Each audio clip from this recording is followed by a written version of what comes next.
It-turisti f'Malta minn pajjiżi barra l-Unjoni Ewropea kull ma jmur qed ikomplu jiżdiedu. Is-suq Asjatiku huwa wieħed li pajjiżna qed jara li jkompli jattira iżjed turisti minnu, hekk kif l-Awtorità Maltija għat-Turiżmu ta' Malta daħlet fi ftehim ma' aġenziji tal-ivvjaġġar Ċiniżi biex dawn jibdew iġibu gruppi ta' turisti f'pajjiżna. Dan il-programm kummerċjali ġdid ta' turiżmu qed isir ma' aġenziji tal-ivvjaġġar li operaw fil-bliet ewlenin taċ-Ċina bħal Beijing, Guangzhou u Shanghai. Fiż-żjara li l-Awtorità Maltija għat-Turiżmu għamlet fiċ-Ċina biex tippromovi l-prodott turistiku Malti hija ltaqet ma' aktar minn 50 gwida.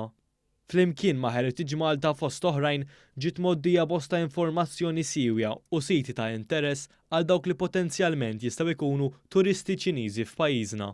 Intant, f'ċeremonja li saret ġewwa Beijing, il-Viċi Kap Eżekuttiv għall-Awtorità għat-Turiżmu Carlo Mikallef qal kif Malta u ċ-Ċina għandhom ħbiberija twila u li l-awtorità tixtieq tieħu r-responsabbiltà li tkun il-pont li taqqat iż-żewġ pajjiżi fis-settur tat-turiżmu.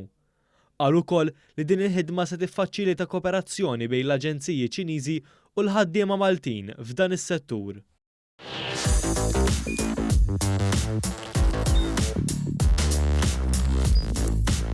Idħol fuq one.com.mt u hemmhekk tista' tara l-programmi kollha li jxandru fuq One permezz ta' One Play.